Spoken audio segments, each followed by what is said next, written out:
And here we go. What the fuck is this? What the fuck is this? Sup, females. I didn't make a video last week because I didn't want to, but today I'm feeling like it.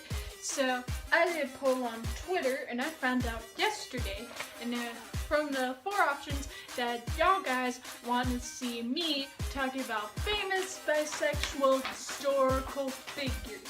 So that's what I'm going to do today. I have 6 celebrities / historical figures that were bisexual. They're all dead. That makes it worse.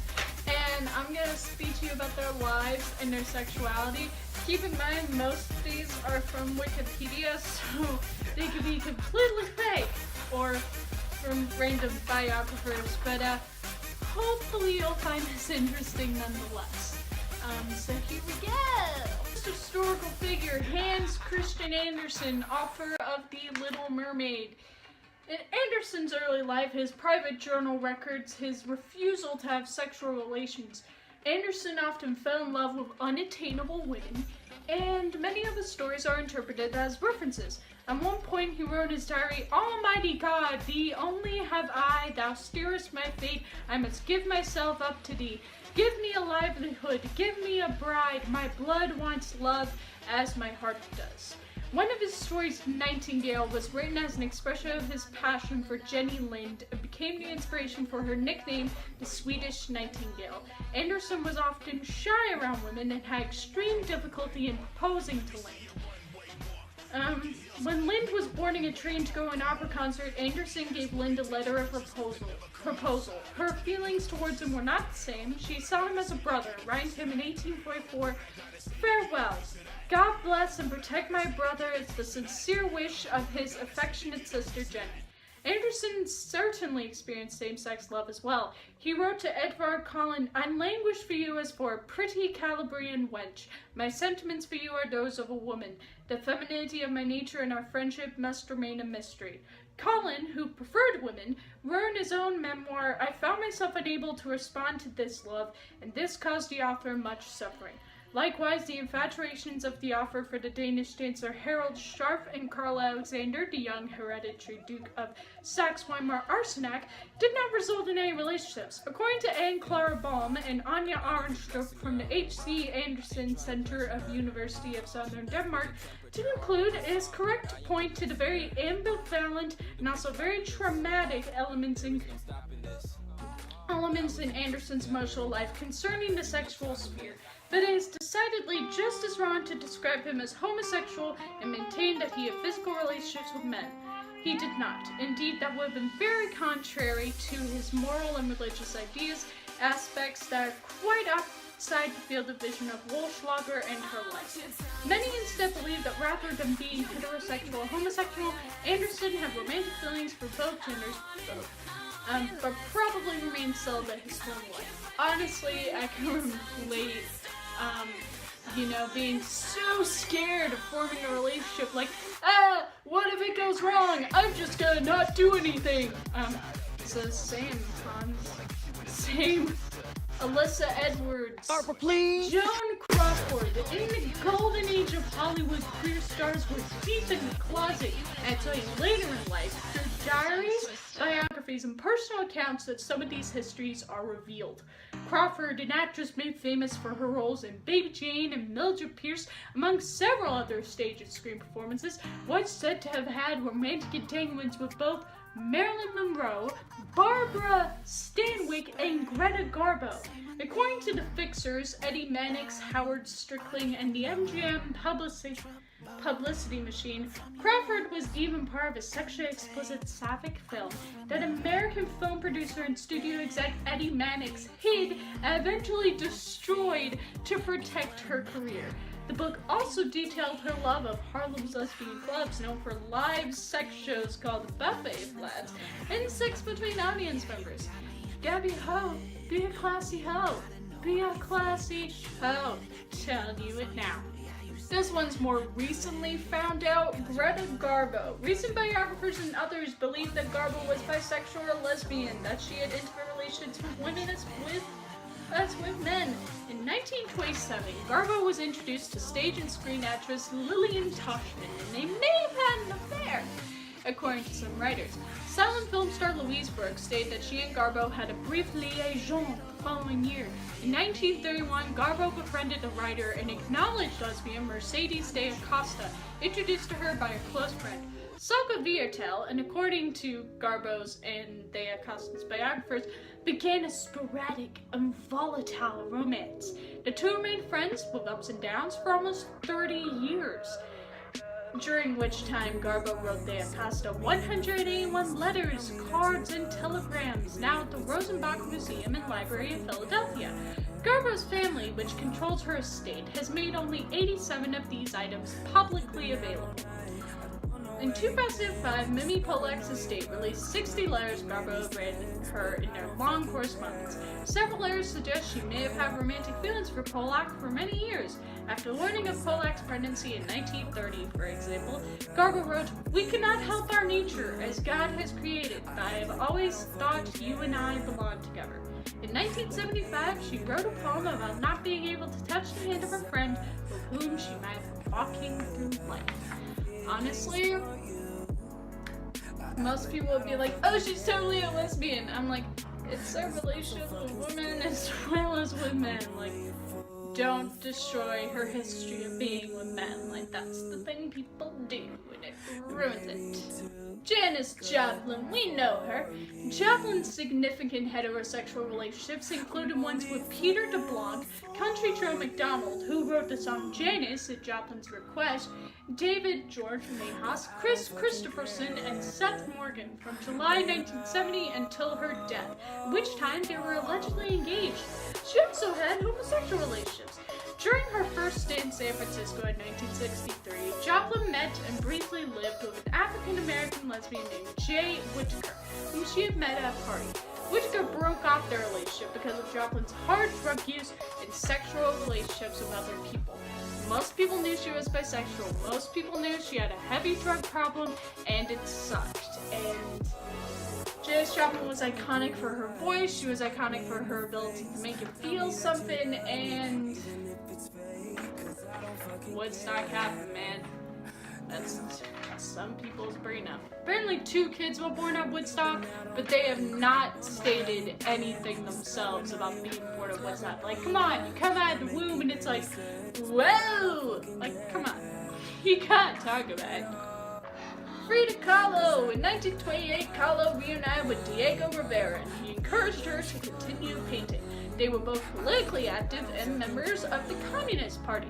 They married in 1929 and moved around, often following Rivera's career, to San Francisco, New York, and Detroit. That's many places. Rivera and Kahlo did not have a traditional marriage, and each of them had affairs. Even though she had her own lovers, she was often hurt and troubled by her husband's affairs.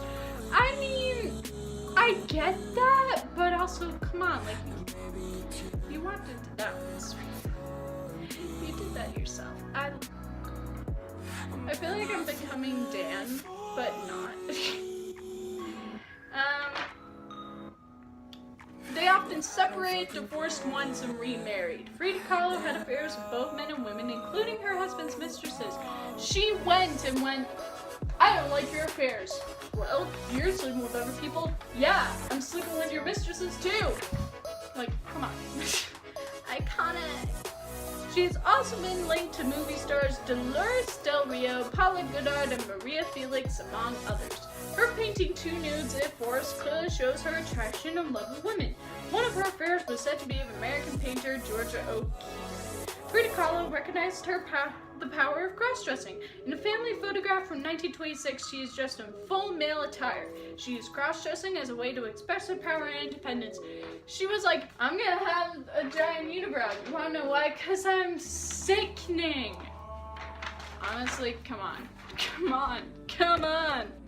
And then Freddie Mercury, who we all know, and then destroys bisexuality, you go, "He was a homo," and I'm like, no, he was bi, like, come on. In the early 1970s, Mercury had a long-term relationship with Mary Austin, whom he met through guitarist Brian May. He lived with Austin for several years in West Kensington, London. By the mid-1970s, the singer had begun an affair with a male American record executive at Elektra Records, and in December 1976, Mercury told Austin of his sexuality, which ended their romantic relationship.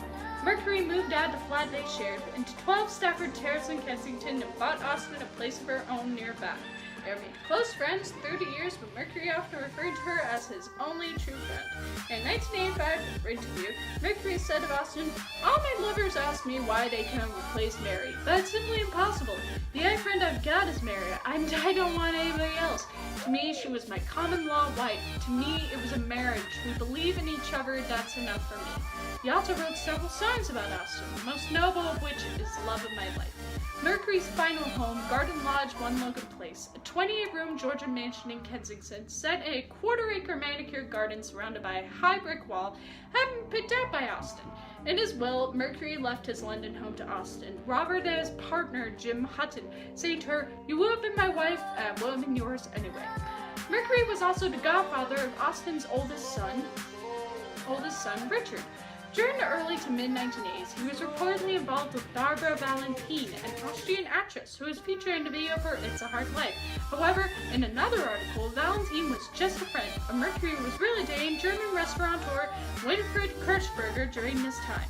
By 1985, he began another long-term relationship with hairdresser Jim Hutton, who died in 2010. Hutton, who was tested HIV positive in 1990, lived with Mercury for the last 6 years of his life, nursed him during his illness, and was present at his bedside where he died.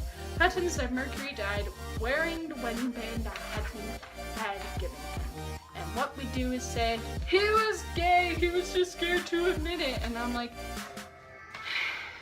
we'll talk about that in another video.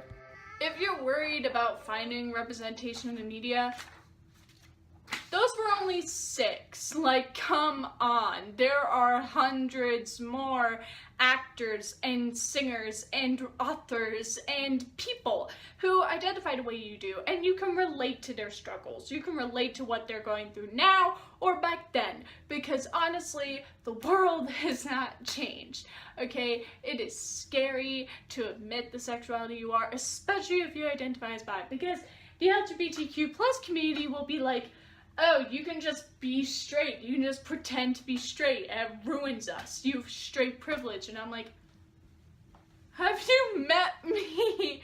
I literally have nothing. Like, the most privilege I have is white. Like, I'm literally from the country that bred this place. I'm literally like, hey, I'm the one who invaded you. Sorry. It's like,